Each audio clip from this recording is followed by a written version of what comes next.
The Battle of Britain is about to begin.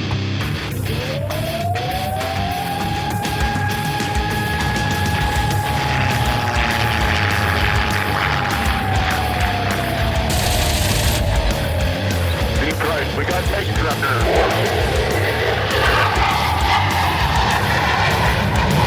Let's follow a range on Detroit. I do not have that on the target right now. I've got a couple of these right in front of me. I'm going after it.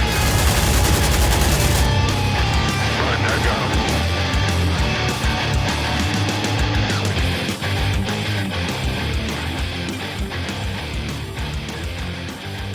Welcome back to the Lead Pursuit podcast. Tonight, we're going to be talking about another rule set that, well, I've stumbled across on the internet, which means apparently I haven't had enough real work to do. But tonight, we're going to talk to Matt Brackey. He's the designer of the Cold War Combat series, and this first installment is Cold War Combat ACM. Matt, how are you doing tonight? I'm good, thanks, Doug. How are you doing? Doing great. It's good to have you on the program. So I laugh. I always think that I have the pulse of what's going on in the wargaming community, and then out of the blue, I'm stumbling either through Facebook or somewhere else, and I go, ooh, that's a really cool rule set. How did I not know that was out there? So I stumbled across Cold War ACM, took a look at some of the files you had out there publicly, and then found it's a really cool way to have a 1980s Cold War era kind of game that is simplified. It isn't super complex. It isn't like a lot of the hex and counter stuff I grew up with. So tell me a little bit about yourself as a gamer and how you ended up as a game designer. Yeah, well, I played many different types of games, not all of them air combat games, and I sort of was always looking for that holy grail of, the game that sort of fit, and didn't have all these annoying things that I didn't like about other games. And I just sort of had been coming up with some ideas and started writing it down, and then one day I was like, why don't I just make it? If you build it, they will come. Yeah. That's how all of us get suckered into this designing a game piece here. Yeah. I had a bit of a sort of segue into doing some play testing for some other miniature games, and from there I sort of went, well, maybe I should actually start writing down these ideas, because everyone who I sort of talked about them said, hey, that sounds really cool. But, just do it. So the first page out of the rule book alludes to an entire series. So you call it Cold War Combat, and then this one is ACM for Air Combat Maneuvering. But tell us a little bit about your desires and your goals for the whole series of the Cold War series games. Yeah, well, one of the things that when I was miniature gaming, whether it's playing things like bolt action, for instance, and going, okay, well, it would be cool if we had an airstrike or artillery coming in or something like that. I was sort of going, what if you actually could create a game where it's just one big ecosystem and you can actually plug everything in, so that you can have tanks, that you can have control, you can have ships, you can have planes, and the scale was limited just by how big do you want to make your table. So that's where I sort of went, where would you start with that? And I thought, you have to start with the jets, because they have the biggest movement range. They have they travel at such speed and maneuverability that everything else moves quite slowly in comparison. A lot of games that focus more on the squad level stuff, planes just fly in from one side of the board and fly out the other side, at the end of the turn. So that's why I thought, if you can do the dogfighting right and make it fun and engaging, then everything else is quite easy to build out from there and flesh out from there. So it's sort of, it is an aircraft game at its heart, but there is future opportunities to include all sorts of other warfare around that as well. Well, that was the funny part, reading through the kind of commentary you'd put there in the beginning. It resonated with me for playing things like Flames of War, bolt action, and times when you spend a lot of time, effort, and money painting up an airplane model just for it to, even in some of the games, not even be on the table, really. It just, kind of influenced the game from off board. And that has always frustrated me. So the nice thing is, at least playing in the scales I have of, 1/200th, 1/285th, it's a compromise scale. You can still get, armor and infantry and things in those scales that you feel like you could combine all those games. So that will be cool to see where you go with that. I'm really interested, because I've looked at a couple different games that do that, and it's always a tall order. It's always tough to keep the scale and the feel for each one of them. But I think if you want to have a game that's not just aviation in a vacuum, by itself, then that makes it a lot more enjoyable. Absolutely. And when we look at aviation, operations around the world, a very small amount is just purely, air-to-air operations. Oh, yeah. So that's where I sort of went. The game itself, that's the starting point, but there is a whole bunch more that we can do beyond that. Don't worry, I won't pick up Cold War combat, naval war, or whatever you're going to call it. I'll skip that one. But I'm really curious to see how the rest of it works out. So that'll be neat. I know it'll take some time. I'll manage expectations for the listeners out there. This is you dipping your toes in a lot of ways with this first one.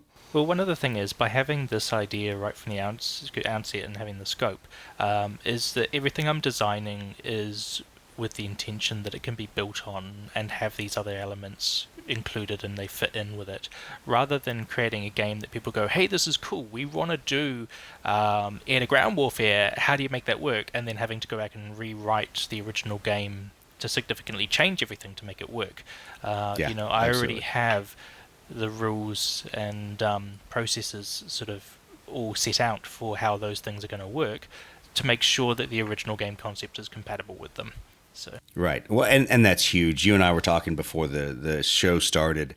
It's funny for me, playing Blood Red Skies in a game that things are continually bolted onto, that it takes what is a very simple tactical choice core game for World War II air combat, then bolts on air to ground, bolts on terrain, bolts on, now jets, and, we're even playing with missiles in some of the games.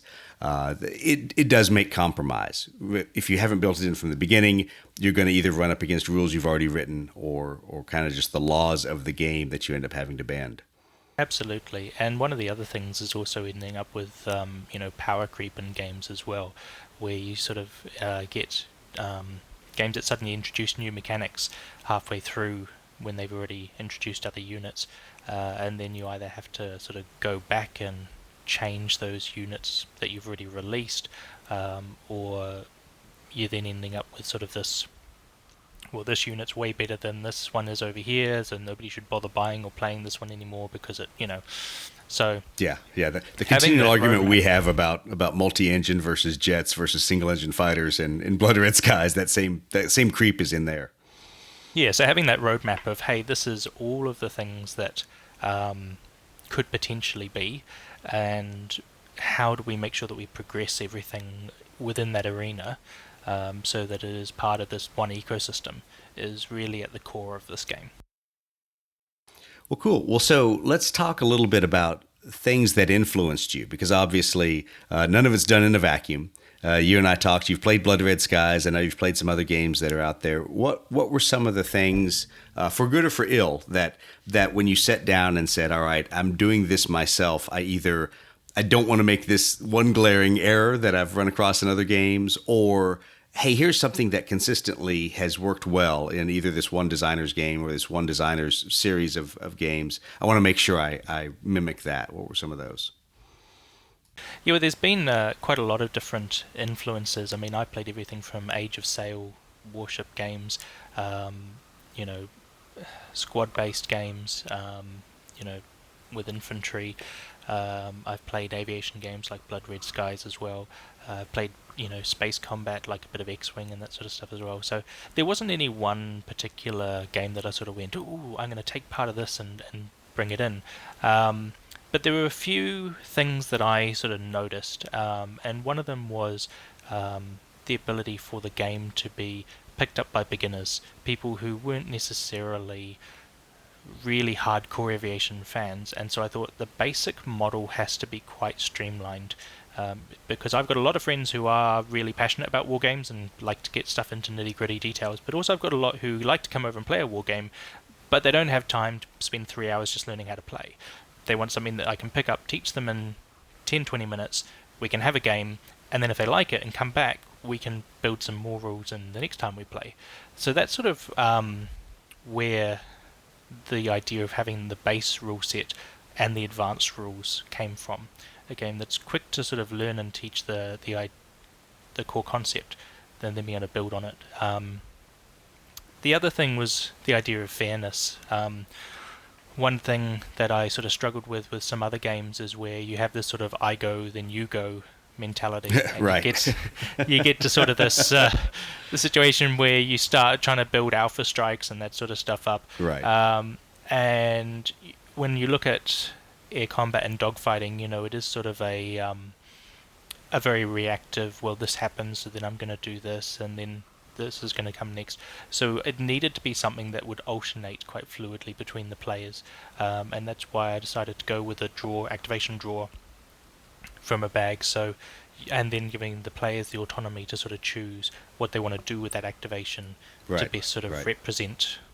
Yeah. Well, and I thought that was good because there's so many times that I think games in general about air combat, they think it has to be simultaneous, so it has to be pre-plotted or pre-planned or things that make just the execution of the game difficult. Yet by going to an activation chit, at least you're allowing there to be a chance of alternating action. And so that you can react to things and work through it that way. So I'll be curious to see. Hopefully, I'll play either next week or the following week and see how that works out. Because I'm not a fan, especially in aviation, of you go I go kind of games or of pre-plotted. Because if it's all pre-plotted, more than once I've seen people fly right past each other and totally miss opportunities that in the real world people would have reacted to and would have seen. Absolutely. Yeah, and it puts you, rather than being in the role of, okay, I am this particular pilot and I'm limited by these sort of decisions, it sort of puts you in that sort of more of a tactical commander sort of perspective of, okay, I've got these guys who need to react, but also this guy over here, if I don't move him first, he's going to get jumped by that MiG and he's in a bad spot. So, yeah, so it gives more interesting tactical level gameplay, being able to make those choices rather than sort of being told, you have to move this person first. Right. And I think the other nice thing is the game allows you to let pilots do what pilots do best, and you're not micromanaging individual energy states, bank angles, and things like that. That a lot of times, while it does provide at least a feel of some realism and some action to it, oftentimes you end up doing more tracking and bookkeeping than actually feeling like you're flying the airplane. So. Yeah, and the phrase one of the alpha testers sort of used was Top Gun in a box. It does feel like you're turning and burning. Do you go take off your shirt and go play volleyball? Is that not that Top Gun in a box? Okay. No. Oh, the flying scene's at a Top Gun. Okay, I just want to make sure. No, that might be a DLC expansion if there's enough demand for it, but that's not part of the roadmap at this point. Exactly.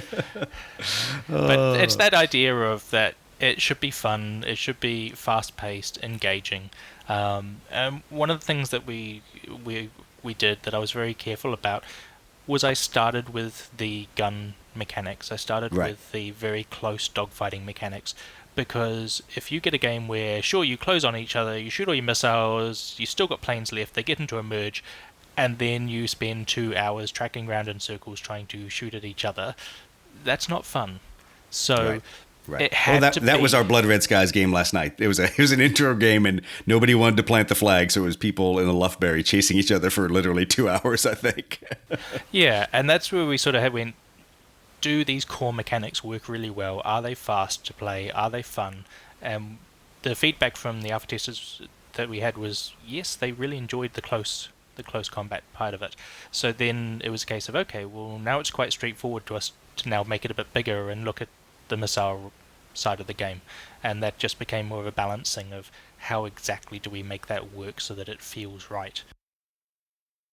So as you went through the rules and you built out some of the different scales and ranges and times and maneuverability, did you find yourself fighting being super realistic and super accurate versus just something that was easy to understand? Because, for the people who haven't seen the actual bases that we've talked about, the base of the aircraft in this game literally has arcs that are your movement arcs, drawn on there. And that then can be color coded to match up with your throttle. So at any point in the game, all you have to do is look down and go, oh, I'm in the green speed band. I can turn up to all the green arcs.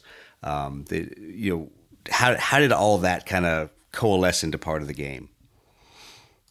Yeah, it was quite it was one of those things that just came to me one day, and I'd been thinking for a while about how to be able to coordinate that movement. And aircraft are a bit hard like that. That the faster they go, that does affect their maneuverability. And so I came up with the idea of us having that each plane has their own plane card and it has a throttle up the side, and that the throttle I could break it into coloured segments from sort of green to being low speed, quite manoeuvrable. Yellow, you sort of lose a bit of maneuverability. Orange, you're starting to get quite restricted, and then red, you're really struggling to turn because you're just going so darn fast. And then going, well, if I could make a circular base with sort of these fan-shaped wedges that were color-coded, then that means that you could just determine how much you rotate your circular base by depending on what throttle quadrant. And what it lets us to do is map each aircraft type by giving them different throttle quadrants. So Right. aircraft that do have a better turning ability, we can give them more speed in the green zone. Aircraft that are a bit more notorious for flying in a straight line, we can give them More of a red zone for them. more orange and red, to make it more challenging to actually be able to turn those aircraft. So what you're and saying bring them is the F-104 is not going to have anything other than orange and red. It won't have a green zone. back. It would have a very, very small green zone if it did have one. Yeah, absolutely. Yeah. Well, and that's something that we were talking before the show about it. I've tried to work with some rule sets and to build out a way to model turn rate, turn radius, because those are concepts that as you read the accounts, as you see how combat aviation is done, especially with jet aircraft, those independent variables are what make the airplane so different, and that at any point in time, for any energy state, they may have a 500 or even 1,000 foot difference in turn radius, and their rate could be 5 to 10 degrees per second different. So all of a sudden, it's a huge advantage, and you want to be able to model that. So I was pretty excited to see that on the card, that there was an interaction between your degrees of turn and your speed, because a lot of the games just don't have that. You look at Check Your Six, and it's only for specific maneuvers, and it's very regimented how you make those turns at various speeds. Whereas this one kind of leaves it up to you and says, okay, here's what your max turn is, but here's the speed band you're in. So Yeah, absolutely. And that came back to that, trying to make something which is friendly enough for anybody to pick up Right. and play. And it's sort of, if you were comparing it to flight simulations, it's not exactly a Tom Clancy's Hawks kind of Right. simplicity. Although if you were playing just the bare basic beginner rule set, then you're probably pretty close to being able to pick up and fly just like that. But it's not like a DCS or a Falcon level of complexity either. It's sort of more like the old Jane's US Navy fighters kind of, get in, have a good time. It's air Right. warfare. It's blowing up people. It's it's doing the stuff that we all enjoy. And if you want to take it to a little bit more nitty gritty, here are a whole bunch of advanced rules you can put in to drill down and model some of those things in a way that lets them be part of the narrative in the game, even Right. though they're not going to be mathematically necessarily, exact. Yeah, and I think for at least most of the people that I play war games with, nobody really wants to go to that level, because you just lose so much of the fun factor to what you're doing. That sure, it may be hyper accurate, but it takes too long. It isn't it isn't what people want to do for a night of drinking beer and playing war games. Yeah, exactly. And like I said, if it's not fun, then why do it? And that's Yeah. sort of the core mentality behind the whole game, is that if it was starting to detract from the game being enjoyable to play, then that's where I sort of made the decision not to go down that path, to rein it back in a bit and get back to the core tenet of you've got to be having fun moving these aircraft around and turning them and engaging. Right. Well, so let's talk a little bit about the bases and the models and the concepts there. So you obviously have a Patreon site that you're introducing everything through, and you've introduced a few aircraft models. Obviously for Patreon backers, they're in there and they're getting the rules. They're participating in Alpha Series rule builds, and now into kind of a beta test. Tell us just a little bit about why 3D printing. Why did you say, you know what, I don't feel like I want to go spin cast a bunch of models and try to sell those on the internet. I want to build the game around releasing STLs for the base and STLs for the fighters. Well, it really came down to, as a gamer, seeing the rise of 3D printing and the sort of availability of being able to print things at home, for other war games. And I'd had this rule set already that I'd been tinkering, in my head and for a year or so at least. And I sort of went, well, if I create this war game, I could 3D print these things myself and have a war game that I could play at home. And then I sort of went, well, if I can 3D print it and play it, why can't other people 3D print it and play it as well? Why can't I share it with other people who might also enjoy this game? And that got me realizing, and because I'm all the way down in New Zealand on the other side of the world, getting miniature boxes shipped here is a very expensive process quite often. And I sort of went, well, thinking about globalization and technology as to, I don't have to necessarily then ship things all around the world if there's an opportunity for you to get it from somebody local to you. And I thought, what's the important thing here? Is the important thing coming up with a great game and a great rule set, or is it coming up with a nicely packaged box of miniatures? And I thought, well, the rule sets is where it's got to start, because if you don't have a good rule set, it doesn't matter how good your miniatures are. And if the game becomes really popular and people who then say, hey, we'd love to buy a printed version of the rulebook or a box of the miniatures, really nice cast versions of the miniatures, maybe that's a possibility in the future. But for now, it was sort of, this is a good starting point. Yeah, well, and I laugh. Some of my friends I've worked with in Malaysia, for their game, they have 3D printed miniatures, but that are actually in retail packaging and everything for their game, simply because it was the easiest, most cost effective way to generate commercial product. If they went out and had to get things cast and done that way, it would just cost too much money, too much of an outlay, and it was really easy for them to say, you know what, we'll 3D design all the miniatures for our game. Print them, have them vacuum packed, and do it that way too. So there's a lot of flexibility there, and I think it's, at least for me, as I won't really call myself a game reviewer because I'm not that dedicated to it, but as someone who at least runs the podcast talking about aero war games, it's super liberating to see somebody say, hey, we're going to do this built around you printing the models and you printing the bases, and I'm going to spend my time and effort on the rules. Yeah, and because at the end of the day, 3D printers are becoming so mainstream now. We've got commercial services that 3D print stuff and then ship it to your door. Most people know somebody who has a 3D printer, or that there are libraries or spaces in most towns where you can go and get something 3D printed. Admittedly, the best results are from resin 3D printing, which is still a little bit rarer at this point. But I can see within a few more years, it's going to be more and more common to be getting high quality 3D printing easily from all sorts of places in your local community. So that's where I sort of feel the potential is in terms of this type of game development.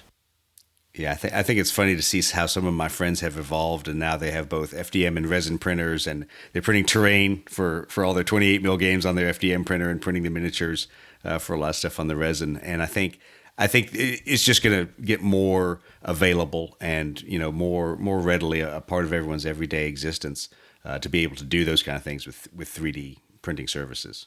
Yeah, absolutely. So I think it's a good way to go. So let's talk a little bit about using Patreon. So that's a little different for what a lot of us have seen for war games. We're used to Kickstarter, we're used to retail releases, used to things like that. But you said, nope, you can do this. You can do it as a subscription. You can buy the game. You can play the game. You can go away and I can never see you again. you have a couple different ways of doing it. How has that worked out so far? Have you built a community of people that are dedicated to playing the game and are interested in seeing what the new releases are, or how's it all worked out? Yeah, it's a small group at the moment, and I guess what it sort of came to was that, again, it comes back to traditional game publishing, and that I was getting a bit frustrated, and there's say a few game publishers in particular, but I'm not going to name names, where you end up having to go out and buy a new rulebook every year because they keep doing updates. And I sort of went, what if you just said, when you buy the product, you own the product, and if I have to make updates to that version of the rulebook, then that's included in it. You just go and re-download the new version. And so what I sort of went was, what was a way for me to be able to engage with a number of people to get a little bit of funding coming in to cover the cost of things like the 3D modeling and the resin and that sort of stuff for the prototyping, and to be able to have them to easily download the product and test it out and play it. And it's that's where the Patreon really sort of fit that niche, that being able to have people come in at a low price point where they just have access to everything that's in development at the moment. And as I had new content, then they get to download that and test that. And in the long run, we might move towards more of a web store where you can purchase the specific products that you want and not the products that you don't want, because I don't want to force people into having to buy, or pay for things that they don't want. Right. Right.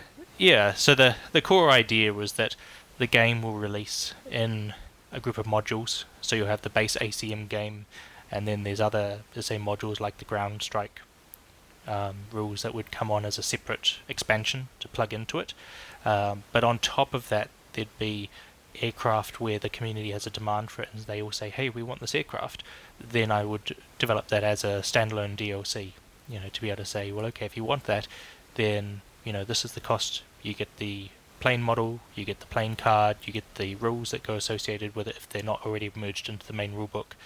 There you go. Download, have fun, Yeah, I think that's a good way, especially for people who know there's only a single faction they want to play, or just a single era they want to play, and they're only going to get 2 or 3 or 4 models, and they want to be able to dip their toes in and not have to buy an entire library of things that they're not going to use. So I think it's pretty cool. I think it's a neat way for you to do it.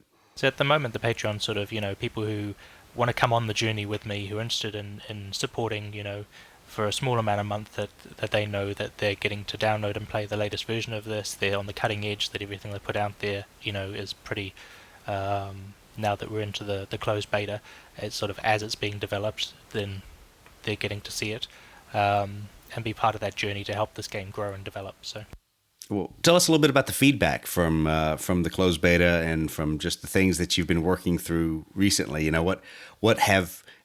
Has there been anything that's been a surprise to you as a designer that you're like, I thought that was obvious. I thought that rule worked perfectly. How did you guys manage to break it?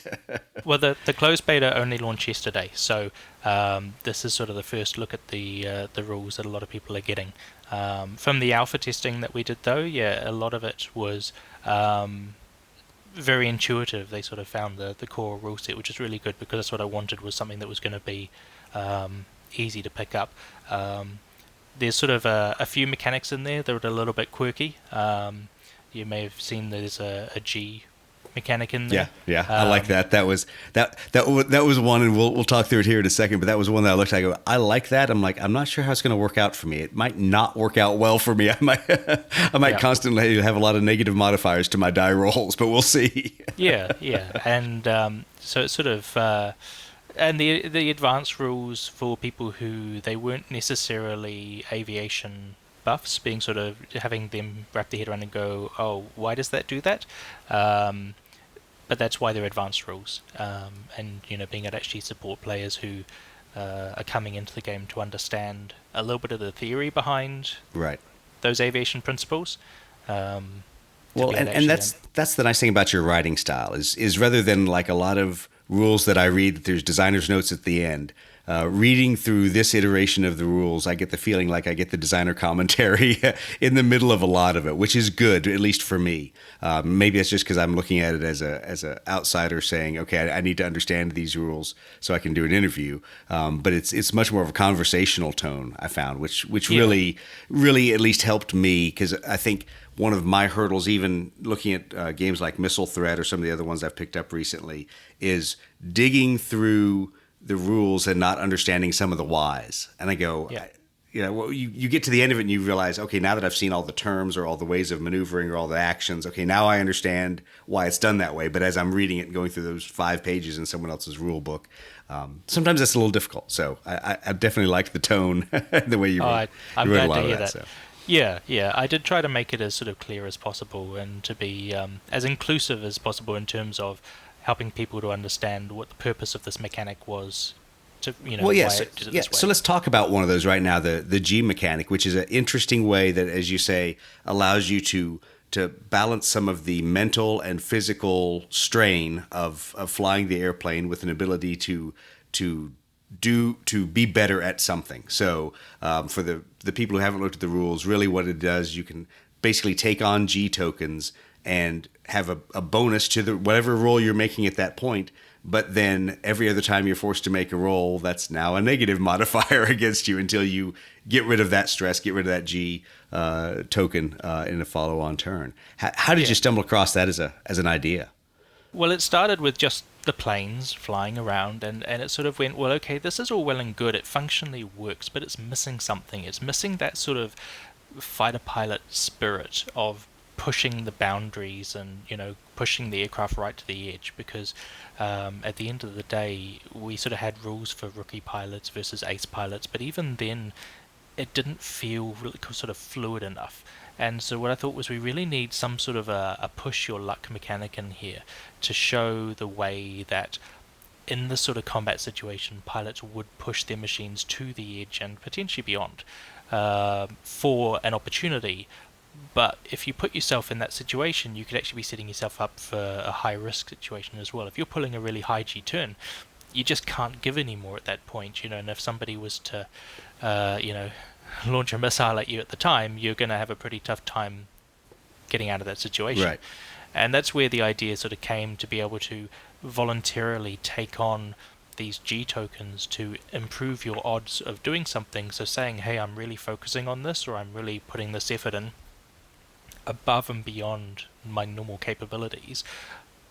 But the trade-off is that then you are under strain. And if you then have an unexpected thing you have to react to, like, say, getting shot at, it's going to make it much harder for you to effectively deal with that. Well, I think it's an interesting balance because, in my opinion, a lot of aerial war games don't have a tactical depth and an ability to, as we would say in fighter aviation, sell the farm, an ability to say, I'm going to make either an energy excursion or continue a high G maneuver or whatever, because I need to finish the fight now. I need to get that one shot. I need to get in that perfect position to be behind the bandit. And you still kept it abstract because, as you allude to in the rules, it may not necessarily be that you're pulling harder. It may be that you're focusing more. You're focusing all your attention on getting your pipper on this one bandit. So inherently, anyone else who might shoot at you and make you defend, you're not paying attention to them. You're now more at a risk. So I thought it was a good compromise. Yeah, and it's not just the dice rolls as well. It's being able to break some of the other game mechanics temporarily as well. Like you said about pulling harder to get your nose on the bandit. So one of the things you can do is you can take a G to be able to turn a color section more than you're supposed to at your current speed. I saw that one. I'm like, I'm not sure how this is going to work out. I'm going to see if I can break this part of the rules. Yeah. So and that's exactly the intended outcome, is that yes, you might be pulling a really high G turn to get your nose on that target, but pulling that high G turn, you're not going to be a really accurate shot, and that's represented in the fact that your attack roll then, which follows your turn, is going to be that much harder because of, but which would you rather have? No attack roll because your nose isn't pointed at the bandit, or have an attack roll chance but it'd be more difficult. Well, and that's where I really want to play through it, because it's hard for me to just read the rules and understand the follow-on effects throughout other turns. And I know in the obviously in the alpha phase, you guys have walked through that. But I'm really curious to see between a couple different players, hopefully over the next couple days, what happens as people load up G tokens into people, in a sense, almost like the Leader series, load up stress too early and then realize now they're in a bucket they can't get themselves out of. And so I think it'll be interesting to try it and see how the mechanic works. It should be pretty interesting. And one of the things is, at the beginning of each activation, then you can do a skill test roll to determine if you get to drop some of that G off. Everybody will get to drop at least one G token a round. But if you make your skill test, then you get to drop off some more. And aces, because they're more used to high G and the environment, they get to drop all their G if they're successful in that skill test. I saw that. Which really makes an ace pilot very difficult to go up against, because you're both flying around, you're both taking some G to, in opportune moments to try and get the edge on each other, and then all of a sudden, at the beginning of his next activation, he makes that pilot skill test, drops all of his G, and he's back to a clean slate where you might still have one or two tokens that you haven't got rid of yet, and all of a sudden he does a turn, a sharp turn, and suddenly he's got guns on you, and there's nothing you can do because you're already stressed out. And that's where the ace pilots really sort of shone through in the alpha testing as being, these guys are good. Well, and you want that. I think sometimes in games there's too much of an even grade going from your rookie pilots to your ace pilots, and that everybody's just slightly better than everybody else. And by the time you get to an ace, you don't feel like you truly have somebody who is a water walker, is someone that is head and shoulders above everyone else out there on the battlefield. Yeah, and so just to give listeners an overview, I guess, is that the playing card has 4 stats on it, and those stats determine how many dice you roll. It's the pilot skill level that determines what you need to roll on those dice to be successful. Exactly. Yeah, and that was an interesting change I'd seen from a lot of games, is that your pilot skill was your success threshold, but each aircraft determined how many dice and what the baseline percentage in that was. Obviously, with that going up then every time his pilot skill goes up. Yeah, and because you could put a rookie in an F-14 and you could put an ace in a Skyhawk and have the two face off against each other. Right. And you go, the Tomcat is a far superior dogfighting aircraft, but in the right hands, the Skyhawk could still prove a challenge. Yeah. And this is really what it's sort of all about, is differentiating the two of them, so that one is what is the capabilities of the machine, and the other one is what is the capabilities of the pilot, the guy flying it, and how far can he push that machine. Right. And I think what at least I saw by assigning the number of dice to the airplane and the success threshold to the pilot is you really give credence to that it's both the man in the box and the box that get a vote, and that at the end of the day, if you have a truly substandard airplane, yes, you're a good pilot, yes, it's a very low threshold of success, but you may only have one die that you're rolling for that defense or for taking that shot. So yeah, absolutely. Choose wisely. Yeah, and that's the thing, is that the worse aircraft you're in, the better your skill level needs to be if you're going to be competitive with it. So yeah. No, I think that'll be interesting. And obviously, I've only seen a little bit of this. I've only seen just what you sent us. It seems pretty cool. I'll be excited to see how the aircraft kind of build out over time, and how you keep a feel for each of them to be unique, each of them to have strengths and weaknesses, because a lot of games I end up playing these days, after a while, the aircraft either fall into one or two categories, and they all start kind of feeling like minor variations on a theme. They might change the name of the weapon or change the range it shoots at, but all the aircraft starting to feel pretty similar at some point. Yeah, and that's one of the things I guess I did right from the get-go, was I did a bit of meta-analysis around aircraft. And you do find, though, that there are a lot of similarities. You look at, for instance, air-to-air infrared missiles. You look at the Sidewinder, and then on the Russian side you've got the Atoll. Pretty much identical. There are cases where they are very, very similar. When you're looking at aircraft weapons in terms of their guns, you've got your 20mm Vulcan cannon on your American side, but then you've got Russian aircraft that got cannons as well. So it's sort of, there is going to be areas where there will be similarities, but what I've tried to do is to base some of the stats, I guess, in factual information.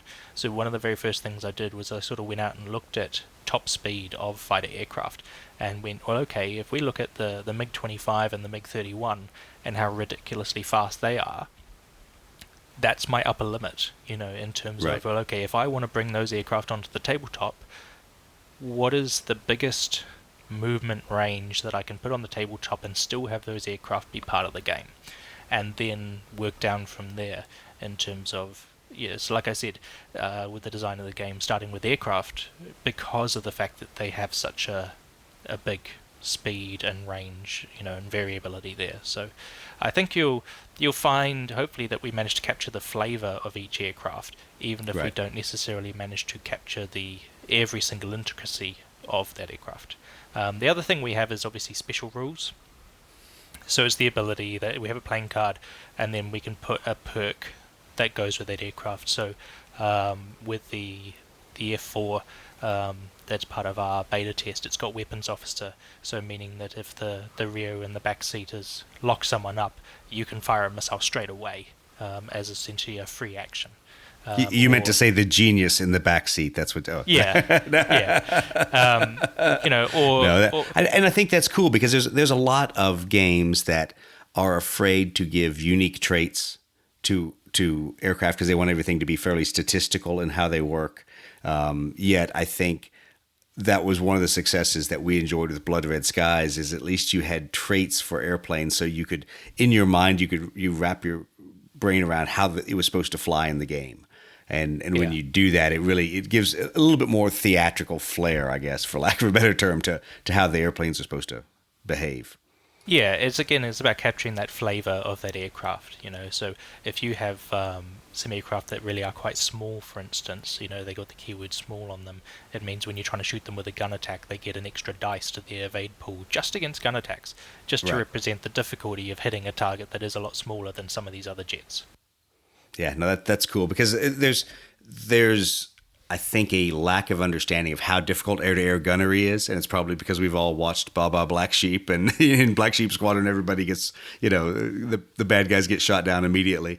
But there's a lot of factors that go into being able to actually successfully employ aircraft cannons, and it's I think if I had to put it in my perceptions, it's never as easy as any of the games make it. You know, there's a lot more people getting shot with aircraft cannons in these, you know, aviation games and the aerial warfare games than probably would have really happened in some of the situations. Yeah, absolutely. And I guess that's where things like the G mechanics sort of come in again, is that if you're getting shot at by somebody, yes, you can pull a very high G evasive, you know, maneuver to try and improve your odds of dodging that attack. But then the second time you get shot, you're not Yeah. going to be Well, able to, you know. and that's the discussion we always had about the MiG-29 and its amazing maneuverability. And you would see them do a Cobra maneuver, and we would tell people, yes, that's a pretty amazing maneuver, and it's going to work once. And then after you've done that, you are no longer have the speed, the maneuverability, whatever, to do a follow-on maneuver.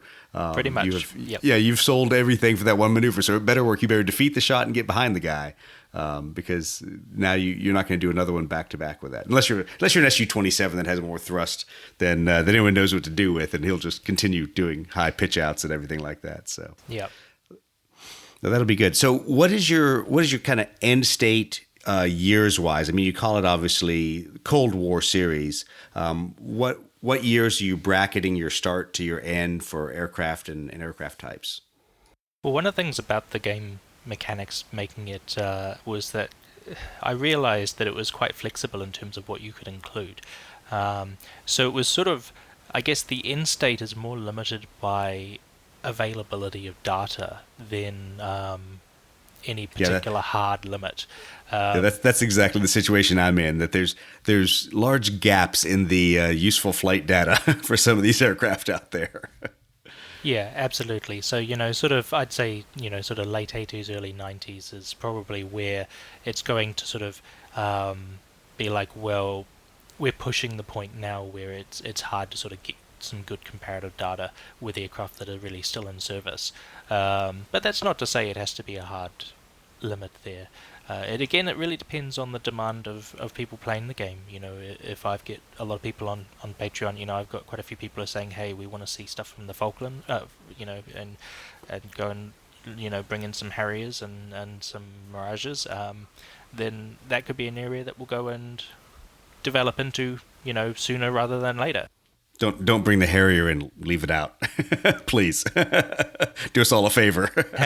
Well, I already have mechanics for it, so Rats. yeah. No, it's, you know, that's kind of the funny thing is as you find out what people's favorite aircraft are and the ones that they really enjoy. Yeah. I have found it interesting as I've worked through several rule sets for, you know, India, Pakistan, Taiwan Straits, and some of these other ones. It's just funny that the aircraft that people really become huge fans of, and it's like everybody talking about the Fallen Gnat for India and India-Pakistan war. And to me, that airplane, I never thought that much of it because I didn't know the history, to be honest. You know, and you didn't realize what a valuable aircraft it was. I was much more of a MiG-21 kind of guy, you know, on the Indian side. But I think it's interesting just see how people will pick and choose the aircraft, because it sounds to me like there's going to be a lot of input in the early, you know, beta stage as to here's the aircraft we'd like to see, or here's where we'd like to see you model either a little bit more realism or generalize some things. It sounds like you're going to be fairly responsive for a lot of that. Yeah, absolutely. I mean, I see it as, you know, I've had sort of the core idea that's the genesis of this thing, but actually where it ends up, the path that sort of goes down and how it grows, there's definitely a huge area for community involvement there in terms of what people are enjoying playing and what they want to play. I mean, I didn't initially thought that I'd start with sort of the Vietnam setting, but what happened is when I was designing the game and I started then looking at historical dogfighting sort of accounts of the aircraft, and that's where the Vietnam War had quite some good descriptions of matchups between, for instance, the F4s and MiG-21s and MiG-17s and MiG-19s, and it sort of gave me a much better ability to model the game and refine how the game played to try and really get that feel a bit better. And that's where I sort of ended up shifting my focus there initially to help get the mechanics nailed down based on sort of that historical yeah. Well, the good thing is if you start with the Vietnam era aircraft, those aircraft see each other in different theaters around the world, multiple times. So it gives you at least something that you've got a known point of departure. You've got these basic MiGs and basic U.S. aircraft. Now Yep. I can play them in other theaters, change out weapons loads, change out targets and threats. Absolutely, and that was the other applicable. idea behind it, is that a lot of those aircraft, have very long, in some cases still in service, lifespans, and it was an opportunity to be like, well, if we start with these, we can revisit these, re-bring them in as supporting aircraft in other scenarios, Right. further down the track. So we've got a MiG-21 very soon about to hit the Patreon. That's our next release coming up. So we started with the F4 and the MiG-19, and as I say, the MiG-21 is very close to dropping as well. So that should be some interesting matchups. That doesn't sound like fun, flying MiG-19s versus F4s. I think there'd be a lot of dead F4 players. Well, especially if you're playing sort of early war, where Right. they didn't have a cannon. Yeah, on no them. guns. Yeah. And they had the AIM 4 Yeah. Falcon. The Falcon, another yeah. wonderful missile, not so much. Yeah, and that's why I gave it the salvo rule, that because they used to fire off more than one at a time just to try Yeah. and increase the odds of hitting something. But then by sort of the second scenario in the beta book at the moment, or third scenario I think it is the late war, where you have your Sidewinders, you have your Sparrows, Right. but then the MiGs have got the Atoll missile now, that makes them just that bit more dangerous than before. So the question That's is, cool. if you've got a couple of heavily armed F4s, can you deal with multiple MiG targets before they get too close? Oh, now you're getting me excited to go play this. So Yeah. out of Twisted Lords, I'm gonna definitely have to at least get one, maybe two quick games in. About how long do games take normally? So when you have, let's say, 4 aircraft aside, what have you seen in kind of your alpha testing? What should people expect for an evening of gaming? Well, I'd say for your first few games at least, you need to allow some time to actually work through and learn the mechanics, So the first couple of games, probably allow a couple of hours just in terms of actually understanding the mechanics and the steps. And because when you have aircraft actions, like you go, okay, I'm activating this aircraft, I move, I turn, and then I'm going to try and shoot your aircraft then gets a chance to react to try and dodge that attack. So having that back and forth reactions, it does take a little bit of time to understand those steps and processes. Right. But once you actually know the game, then you can play it quite quickly, because you can be like, yep, I know how they move and turn easily. I'm familiar with the tools. We can chuck together a dice pool much more quickly, because I'm not having to sit there and sort of calculate and look at the table and say, okay, well, if I'm making a guns attack and this is the range, and then what's the orientation of the target to give me a modifier to that, and my pilot skill, what did I start on again with my pilot skill for a wingman? You sort of, as you play more, you get quicker. Good. But good. yeah. That sounds interesting. So I don't want to give too much of a rules review because I haven't played it. So it's one of those things that I really want to dig through it in the next couple of weeks, and then definitely have you back on after I've put my hand on the burner and burned myself and figured out what I need to do different and how not to play the game. But it really seems exciting, and I'll be honest, I'm super excited to see where it goes with the miniatures and the bases, and really putting information in front of the players and not on lookup tables. Putting on aircraft cards, putting arcs on the bases, making it so the game can flow, and you're not sitting there flipping, into the page 27 to find your movement template for the speed you're at. So I think that'll be fun. That's something that I've really tried to work hard on, is make the game as easy as possible. And so, like, even the back page of the rules manual, how I've reproduced all of the reference tables from the manual onto that one page. There's a copy of them, and there is a one pager. So if you're just like, oh wait, how much damage does a Sidewinder do again? It's there on the missile table, so Yeah. it's all there, easy to access.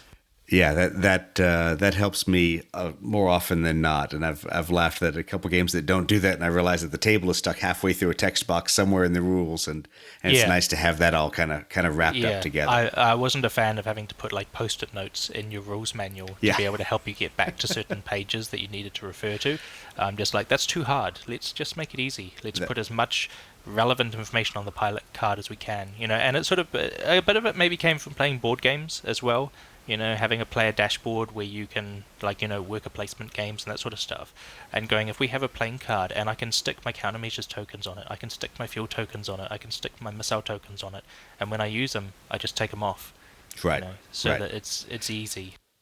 Yeah, I tend to enjoy seeing all that stuff on the card rather than following the fighter around on the board. I know I was playing Red Storm, a hex and counter game. That's actually quite a fun game, but there's so many tokens and counters to track your morale, your aircraft status, and those things that you end up with a single counter for a flight of aircraft with 5 or 6 other counters underneath it, tracking all that status. And that just to me, that's just too clunky, too kludgy to move that all around the board. I'd rather have individual fighters and track stuff elsewhere. So that and that's where it sort of was a bit of a game design as to what do we put on the card versus what do we put on the table with the aircraft.